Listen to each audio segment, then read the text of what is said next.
For a long time, I believed I had a solid marriage, not perfect, but strong enough to weather the storms.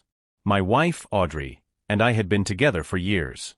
Like any couple, we had our share of ups and downs, but I always thought we had something worth fighting for. I held on to that belief, convinced that no matter how hard things got, we would find our way back to each other. But looking back now, I see it clearly. While I was holding on, Audrey had already let go. It didn't happen all at once. It started with small things, little shifts in her behavior that I tried to rationalize. She stopped doing the thoughtful gestures she once did. The little notes she used to leave me, the way she'd greet me at the door with a smile, those things just faded away. At first, I told myself she was stressed. People go through rough patches, mood shift, life gets overwhelming. I understood that. But this wasn't just stress. This was different. People don't wake up one morning and suddenly start treating their spouse like a burden. Changes like that don't happen without a reason. And I was determined to find out what that reason was. She started coming home late. When I asked where she had been, her answers were vague and uninterested. Just out, she'd say, barely looking up from her phone. When I pressed for more details, she'd roll her eyes, sigh heavily, and act like I was being unreasonable. That was new. The Audrey I married had never been dismissive like that before. She used to tell me everything, sometimes in excruciating detail. Now, I was lucky if I got more than a one-word answer. Then came the phone. It was always with her. If she was on the couch, it was in her hand. If she got up to grab a glass of water, she took it with her. Late at night, I'd see the faint glow of the screen. "Who are you texting?" I asked one night. "Just a friend," she replied without looking up. When I asked which friend, she snapped, "Why do you care?" That night, as we lay in bed, I finally decided to confront her. I turned to her and asked, "Audrey, what's wrong? Why have you been acting this way?" She didn't hesitate.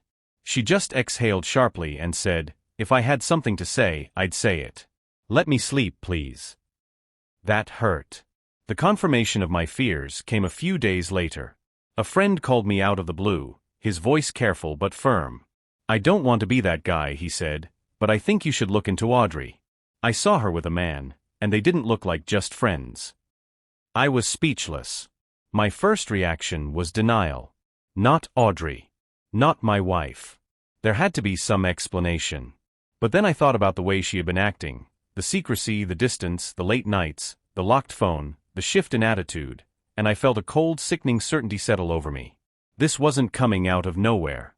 I wanted to believe my friend was wrong, but I couldn't. Because deep down, I already knew he wasn't. Knowing something and proving it are two different things. I needed hard evidence, something undeniable. And for that, I had to start with her phone. Audrey had always been protective of her phone, but lately, it had gone from normal caution to full-blown paranoia.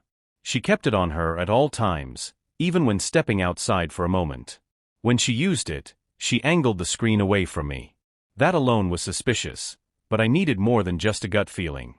One night, I got my chance. She left her phone on the couch and stepped into the bathroom.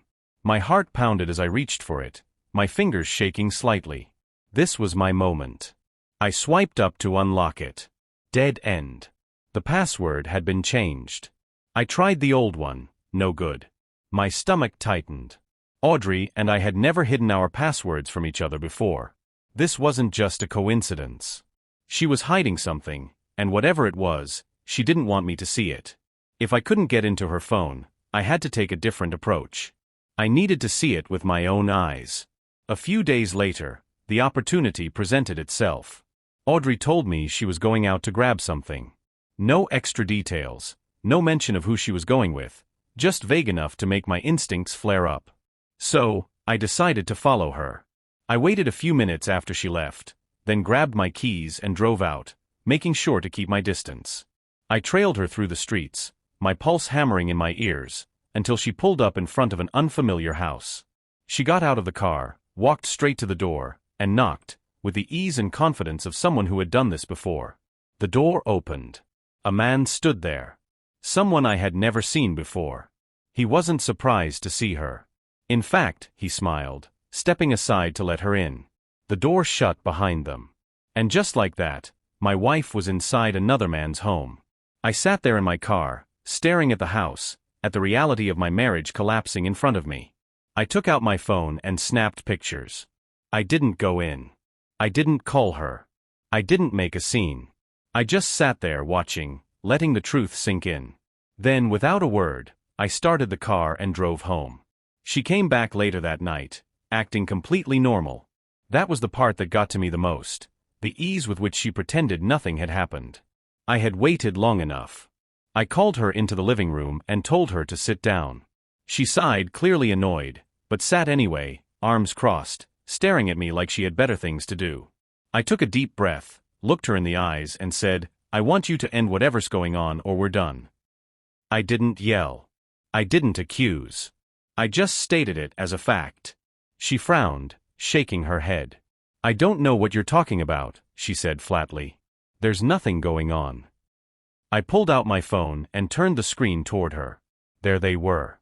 Clear pictures of her walking into his house, laughing with him. I watched her face as she looked at them. For just a second, just a split second, her expression changed. She looked caught. Then, just as quickly, the guilt disappeared, replaced by something else. Anger. "You followed me," she hissed. "That's crazy." She snapped, her voice sharp with accusation. "You don't trust me, so now you're stalking me? That's sick, Nick." Something inside me turned cold.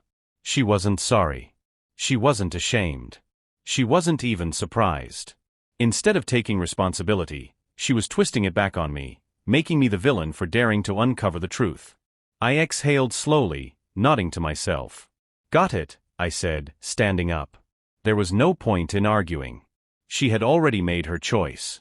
The days that followed were a blur of silence. We still lived under the same roof, but it was as if we had become strangers, two ghosts drifting through the same house without touching, without speaking. No small talk. No forced smiles.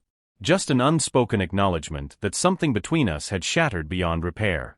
She made no effort to explain herself. No apologies, no justifications. And I knew without a doubt that she had no intention of ending things with him. But I wasn't going to beg for loyalty. That wasn't love, that was desperation. And I was not desperate. While she carried on her secret affair, pretending that nothing had changed, I made a quiet trip to my lawyer's office. I had no interest in dragging this out. If she wanted him so badly, she could have him. But she wasn't going to drag me down with her. Days passed, each one colder than the last, until one evening, Audrey did something unexpected. She cooked dinner. The scent of home-cooked food drifted through the house, a ghost of something long forgotten. Months ago, I might have clung to this moment, mistaking it for an olive branch, a sign that she wanted to fix what had been broken. But now, I knew better. Whatever this dinner was, it wasn't a peace offering. She moved around the kitchen with effortless grace, setting the table, pouring wine, smiling like we were any other couple sharing a quiet evening. We ate mostly in silence, the only sounds the soft clink of silverware against porcelain and the occasional sip of wine. She didn't ask about my day. I didn't ask about hers. There was no need. The weight of unspoken truths sat between us like a third guest at the table. Halfway through the meal, I placed my fork down and met her gaze. She was too calm, too composed, like a woman who had already made up her mind. "So," I said, my voice steady, measured. "Have you ended your affair?" She didn't flinch. A slow smirk curled at the edges of her lips, like she had been waiting for this very moment. And then, with a quiet confidence, she spoke. "I'm leaving you." I exhaled, not in sorrow, but in amusement. There was a time when those words would have destroyed me, when I would have pleaded with her to stay, to reconsider. But now, they felt like an overdue ending to a story that should have been closed long ago. A smile, genuine, effortless, formed on my lips as I rose from my seat. Without a word, I walked into the bedroom, retrieved a stack of neatly arranged papers, and returned to the dining room. I placed them in front of her and slid them across the table. "Perfect," I said, my voice unwavering. "I already prepared the paperwork. You just need to sign." For the first time that evening, her confidence cracked. She hadn't expected this. Her eyes flickered between the papers and my face, searching for something, anger, regret, pain. But she found nothing. Just calm. And then, the doorbell rang. Her head snapped toward the door, her brows drawing together in confusion. She wasn't expecting anyone. But I was. I took my time rising from my chair, pushing it back with deliberate ease. Walking to the door, I pulled it open, and there she was. Audrey's best friend.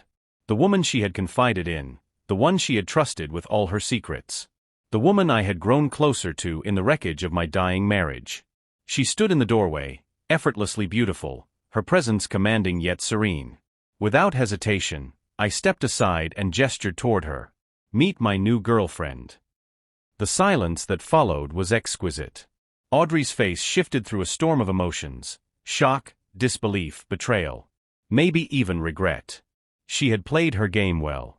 But she had forgotten one simple rule. When you play games, you better be prepared to lose.